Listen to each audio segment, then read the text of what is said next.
everyone, Richard here. Hope you are doing okay. Today got this mega tune. This is There Is a Light That Never Goes Out by the Smiths. After returning from holiday and reading Johnny Marr's book, I thought I've got to get this song on my channel. This is a fantastic piece of music with a handful of fairly simple chords, but with a couple of colourful bits to add, which is right up Johnny Marr's playing. I've also got this song in my book. If you want a free copy of the book, hit the link below. Just send me your email and I'll send you the book straight away. The link is below. This is my book of 226 pages, 100 songs included this song. If you want it, send me an email, link below. Let's dive right in. Okay, make sure first thing that you do, everybody, is that you put your capo on the 4th fret, capo fret 4. Now I'm going to talk you through the chords. It's based around A minor, G, F major 7, C, and you've also got a D minor.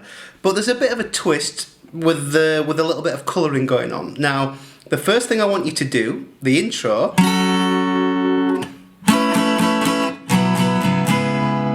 you're hitting a D minor and you're letting that ring out. Then you want to go to this F major 7 but add your little finger, and then beautiful chord, this is G sus 4. See that first finger there on the B string, the little finger here on the high E, and my third finger here on the low E creates that lovely suspense and tension, and then you immediately want that to resolve. So you've got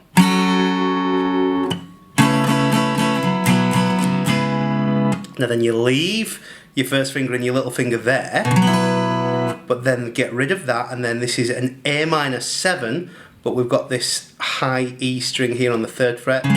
Just creates that sort of jangly drone throughout the song, which is totally Johnny Marr. Okay, so you have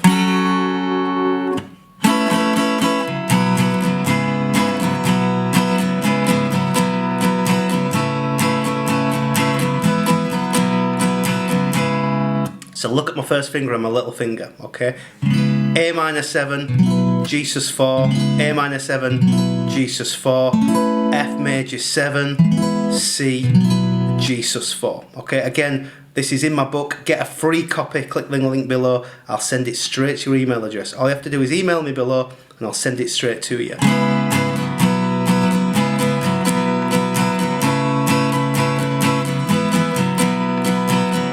So that's your verse.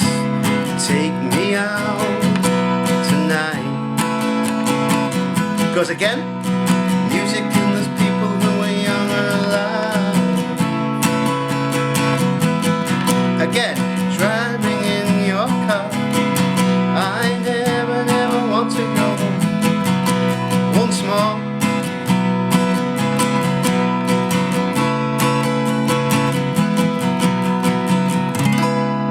You will, once you get the habit of that and that with these added on, you'll really take pleasure in the sound of that, because it just creates, again, that sort of jangle throughout, which is much more pleasant than take me out tonight. You know, in essence it is those chords, but we've just got this added colour.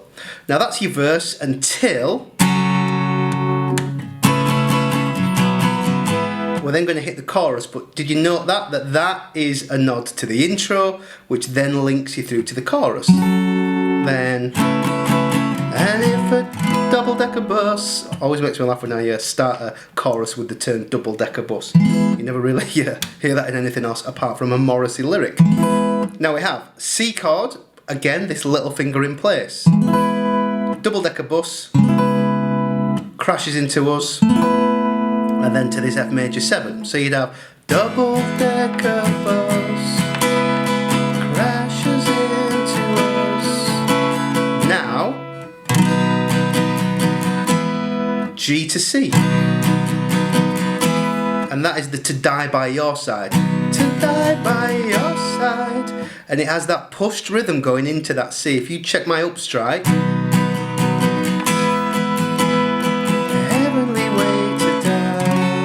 and then that's F major 7 to D minor. So your chorus, double-decker bus, crashes into us, and then G to C, F major 7, D minor.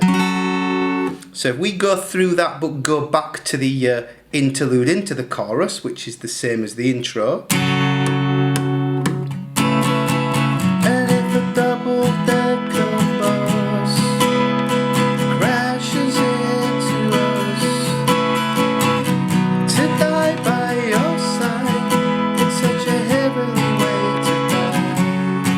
And if a 10-ton truck killed the both of us, to die by your side, the pleasure, the privilege is mine. And then you're straight back into your verse. Now, what you want to try and do, and this is up to you, I really like the sound in the chorus of the F major 7 without that middle finger, and sometimes in the song I am hearing that. What you get with Johnny Marr is he'll have a specific pattern, but he will mix it around in his pattern, you know, depending on how he's feeling. You know, he puts a lot of feel into his playing, does Johnny Marr, so it's not always the same. Okay, now here, here, and then here, instead of, yes, it's minimal, but I just think it's nice.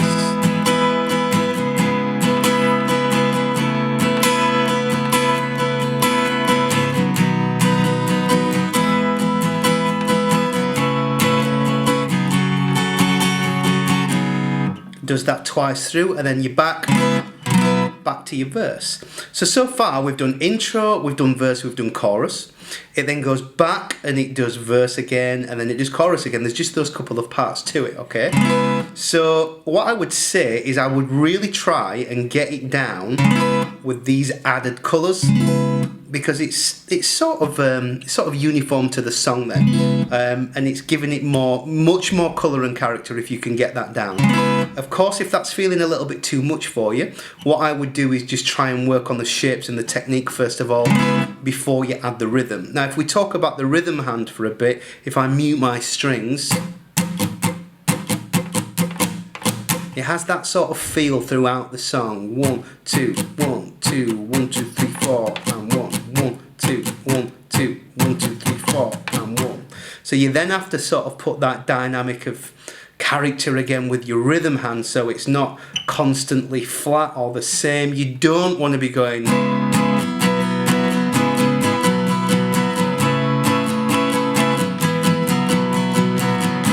That just there's no identity, it's very robotic. You want it to have some personality, so you want it to sort of be more.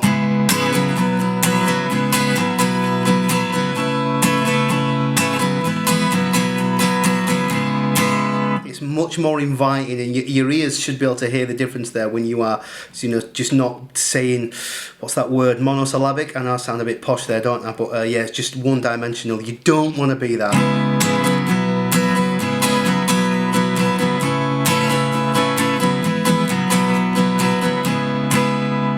So there are your parts. Again, want my free book, click the link below, I will send it to you right away, okay? No catch, 226 pages. If you want a copy, let me know, comment or send the link or email me and I'll send it you straight over. Okay, have fun with that and I'll see you again soon for another vid.